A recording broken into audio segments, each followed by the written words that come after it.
নানা জায়গা ঘুরে অবশেষে বাংলাদেশে পালাতে না পেরে ক্যানিং এর মাতচোর সে এনআইএ এর হাতে ধরা পড়ে গেল কামালগাজীর মোড়ে। দেখুন এ তো সবে শুরু হয়েছে, তো আপনি গুনতে থাকুন না, ঠক বাঁচতে গাঁও উজাড় হয়ে যাবে। 1-1.5 হাজার লোককে ইমিডিয়েট অ্যারেস্ট করা উচিত, যারা অত্যন্ত অপরাধী, অত্যাচারী, লুটেরা। মানুষের প্রচন্ড ক্ষোভ আছে এদের বিরুদ্ধে, আর এই জন্য ওদের অ্যারেস্ট করা দরকার আছে। নাহলে কোনো অঘটন ঘটে যায়, মানুষ যেভাবে অ্যাটাক করছে, রাস্তায় ঘিরছে, ধরছে, মারছে, পিটছে, যদি কোনো অঘটন ঘটে যায় সেন ওদের জীবনের স্বার্থে ওদেরকে অ্যারেস্ট করে জেলে রাখা উচিত। বাকি কোর্টে তার মামলা চলবে, প্রমাণ হলে দোষী সে তারা সাজা পাবে, কিন্তু ইমিডিয়েট পুলিশের এদেরকে অ্যারেস্ট করা উচিত। মানুষের ক্ষোভ খুব বাড়ছে, যাদের নিয়ে এত অত্যাচার, যাদের নিয়ে এত অভিযোগ, সেই লোকগুলোকে কাস্টডিতে রাখা উচিত। সোশ্যাল মিডিয়া ইনফ্লুয়েন্সাররা বলছে প্রতিদিন এত অ্যারেস্ট হচ্ছে, তারা বিভ্রান্ত হয়ে পড়ছে, পোস্ট করতে পারছে না সময়। হ্যাঁ, এটা ঠিকই, সমস্যা আছে, আপনাদেরও সমস্যা।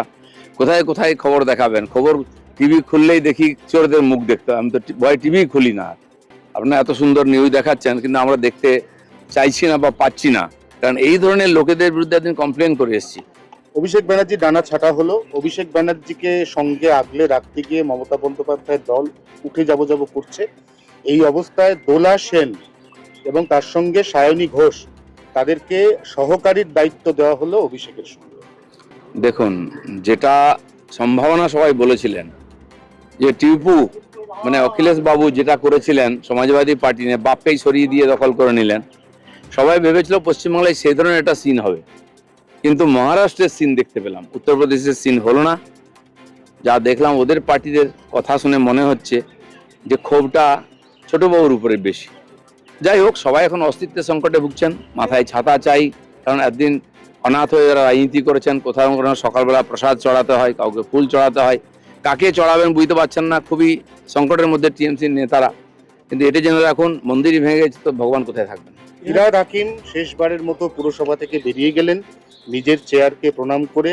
নেতাজি সুভাষচন্দ্র চিত্তরঞ্জন দাস যে চেয়ার অলঙ্কৃত করতেন তাতে বসার আমার কোনো অধিকার নেই, এটা উনি যাওয়ার আগে উপলব্ধি করলেন। এতদিন কি উনি মাটিতে বসতেন, নাকি ভরতের মতো খড়ম রেখে পুজো করতেন? ড্রামাটা দিদির কাছে শিখেছেন তো। কিছু না বলে চুপচাপ থাকুন, আপনাদেরকে লোকে 15 বছর দেখেছে। দেখুন, হাওড়ার মতো পুরসভায় 8 বছর নির্বাচন নেই, দুর্গাপুরের কর্পোরেশনে এরকম 5-6 বছর নির্বাচন নেই। কি সরকার চলছিল আপনি? এদের তো আগে যাওয়া উচিত ছিল, মানুষ শেষ পর্যন্ত সহ্য করতে না পেরে পাঠিয়েছেন। সেজন্য আমার যেটা মনে হচ্ছে সবই পরিষ্কার হবে, আগামী নভেম্বরের দিকে হয়তো সমস্ত পুরসভার নির্বাচনও হতে পারে। আপনাকে আমি তথ্য দিই, হসপিটালের মধ্যে শাড়ির দোকান তৈরি হয়েছে, তারপরে ওখানে স্পা তৈরি হয়েছে। এই যে কালচারটা, পয়সা লুটো, খাও, ফুর্তি করো, ক্লাবের ভিতর থেকে টাকা, ইউনিয়ন রুম থেকে কাঁড়ি কাঁড়ি টাকা পাওয়া যাচ্ছে, মদের বোতল পাওয়া যাচ্ছে ক্লাবের ভিতর থেকে, পাবলিককে উদ্ধার করছে। যে জানে পুলিশ কিন্তু এখনো হাত লাগাচ্ছে না। কিসের প্রভু ভক্তি জানি না, প্রভুর বিদায় হয়ে গেছে, ভক্তি যায়নি। পুলিশকে আরো সক্রিয় হতে হবে, নাহলে পুলিশকেও লোকে একই দৃষ্টিতে দেখবে, তাদের সঙ্গেও একই রকম ব্যবহার করতে পারে। প্রকাশ মজুমদার পুলিশের গাড়ি থেকে নামতে চাইছেন না, পুলিশ বোঝাচ্ছে আপনি দাদা নামুন, আপনাকে কোর্টে নিয়ে যাব। জয়প্রকাশ বলছে নামলি তো ডিম মারবে, আমি নাম হাত জোর করে পুলিশকে বলছে আমার নামাবেন না, নামালে ডিম মারবে। হ্যাঁ, টিএমসির নেতারা এখন কাঁচা ডিম খাচ্ছেন, সেদ্ধ করারও সময় নাই। এই ধরনের লোকেরা কি ধরনের স্টেটমেন্ট দিত আপনারা দেখেন। মানুষকে এত বোকা ভাবেন এরা, যে হচ্ছে যা ইচ্ছা করবো, উপর দিয়ে মারিয়ে চলে যাবো, দিনের পর দিন মানুষ কিছু করবে না। ভারতের গণতন্ত্র আর ভারতের জনগণ কত সজাগ সেটা মানুষ দেখিয়ে দিয়েছে।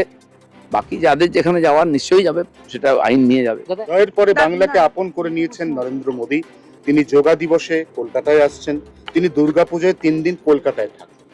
সে 19 সাল থেকে মাননীয় প্রধানমন্ত্রী, বর্তমান হোম মিনিস্টার, তখন প্রেসিডেন্ট ছিলেন, যেভাবে বাংলার জন্য সময় দিয়েছেন, চেষ্টা করেছেন এবং যথারীতি ফান্ডও দিয়ে গেছেন বাংলার লোকে কষ্ট না হোক, কিন্তু চোরেরা এখানে দাপিয়ে বেড়ে কিছু রেস্ট্রিকশন করেছেন।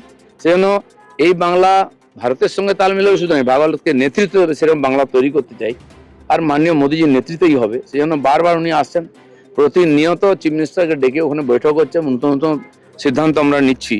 যেন প্রধানমন্ত্রী নিজে এসে এখানে বাংলার মানুষকে আশ্বস্ত করতে চান, যেটা উনি বলেছিলেন ভোটের আগে, যে একবার 5 বছরের জন্য বাংলাকে আমাদের হাতে তুলে দিন, আমরা বাংলাকে নতুন করে গড়ে দেবো, স্বপ্নের বাংলা বানিয়ে দেবো। সেটা হচ্ছে কিনা নিজে দেখতে আসছে।